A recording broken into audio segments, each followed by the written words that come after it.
Hi everyone! In the last lesson, you learned how to query your graph with basic clauses such as match and where.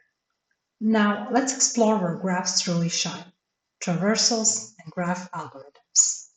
With traditional queries, you ask what is connected in a graph. But with traversals and algorithms, you answer questions like what are all the possible paths between the nodes? What is the shortest path between the nodes? And who is the most important node in my dataset? And in Memgraph, there are algorithms to answer each of these questions. The answer to the all possible paths lies in the DFS algorithm.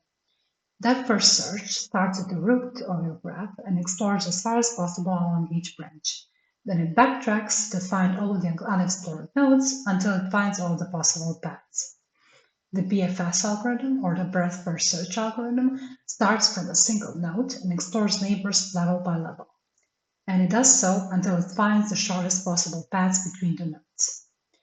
And these are the traversal methods. But what about the most important node in my dataset? The most important node is determined by PageRank. PageRank is an algorithm that reflects the popularity based on the quality of your data and not just the quantity of your data. It cares not only how many links does a node have, but who links to it. These are just the three of the possibilities and the algorithms that Memgraph offers. There are so many more, but we're going to explore these three in this lesson. A DFS traversal follows all paths across your data. Let's say we want to find all people between 3 hops away from Lucy. So far, we learned how to match patterns in our graph using the match clause. We learned how to filter results using the where clause and how to return the results using the return clause. That's what we're going to utilize here as well. So first of all, let's do the familiar stuff. Let's do the pattern matching in our database and find the person who knows another person.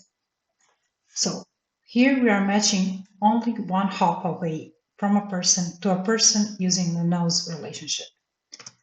If I want to make sure that this person is Lucy, I need to filter out the results. So I'm going to use the where clause and I'm going to filter by the name property being the value Lucy. And all that's left to do is to return my results. And here I've introduced a new variable called path that we didn't mention so far. This path variable is not necessarily related to DFS traversal, but it's used here to return the entire path of the graph. So I don't want to return a certain property or a certain person. I want to return the entire path of a graph. So now we did one hop pattern, but I want to utilize DFS here. I want to know all of the paths available that are between 3 hops. So if I add this little asterisk symbol next to my relationship, this indicates that I'm going to use DFS algorithm and I'm going to match all of the paths available that are going from one person to another through the knows relationship. But if I also want to filter or I want to limit my hops within 3 hops, I'm going to add a little filter here as well. So with this, I'm saying that I want to go from either 1 hop to 3 hop maximum. So if we run this query, we're going to see both the graph results and the data results. We see that the entire path was returned because we used the path variable, and we see that we have a path from Alex, who knows Sarah, who knows Mia, who knows finally Lucy. And this is 1, 2, 3 hops away. This is perfect for modeling social networks, and it's really just a few lines of Cypher and a few clauses you need to learn. Graph algorithms really help you understand your graph structure. Let's say that I want to know a quickest path to someone at TechNova. So let's say my name is Mia, even though it's not, and I want to find the closest person to me that can introduce me to someone at TechNova. So I want to explore all of my relationships and the relationships of people I know. So we're again starting with the familiar clauses we're going to use. We're going to start by pattern matching. We're going to match the start node of a person named Mia, and we're going to match the target node that is a company named TechNova. We're going to use those nodes in pathfinding, and I'm going to say, okay, now I want to match the path from a start node that goes through relationship nodes to a certain person that works at target.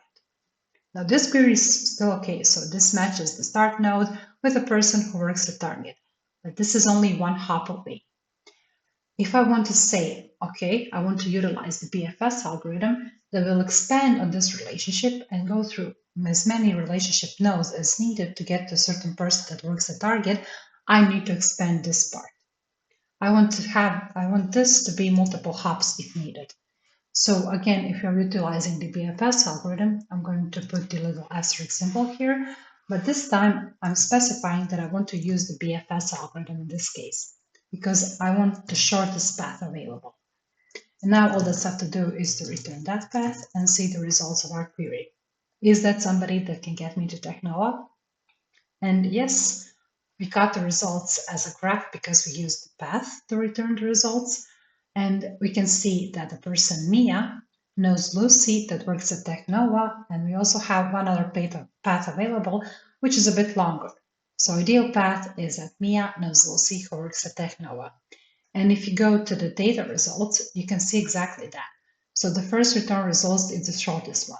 So we only have one hop, one node away from the company. Here you can see how many nodes away or how many hops away is the company that you need, and you can explore your results in this view as well. That is some real-world networking in real time. Now let's run your first true graph algorithm in Memgraph. Let's say we want to know who is the most important node in my dataset. To determine that, I'll be using PageRank algorithm that determines the most important or the most influential nodes in the dataset based on the number of the connections they have and what is the importance of those connections. So I'll be using call procedure to call already implemented PageRank algorithm that is within our MAGE library, and you can find all the available algorithms in the Query Modules tab. You can see here all the available algorithms as well as their procedures and functions. So let's go back to our PageRank algorithm and see who is the most influential node in my data set. I want to return the name of that node and the rank. The rank determines the importance of the node. We're going to order by the rank, and we're going to order it in descending order. I only wanted the two most important nodes in my data set, so I'm going to limit my results with 2. If I run this query, we can see that we got 2 most important nodes in the data set, which are the InnoCore company and Technova company, since they have the most relationships or the most important relationships in the data set. Memgraph ships with the algorithms already built in, so you don't need to calculate this by yourself. You don't need to implement an algorithm. No installation needed. Just call the procedure and run. And that's it for today's lesson. For today's task, pick someone in your graph. Find how they're connected to a person or company, and optionally run some of the algorithms for query modules. If you need any help, feel free to reach out either on Discord or directly via email. Next time, we'll make your graph easier to read and to present, and we're going to make it pretty. We're going to style nodes, upload some logos, and customize visuals in Memgraph Lab using the GSS or the graph style script. See you in our next lesson.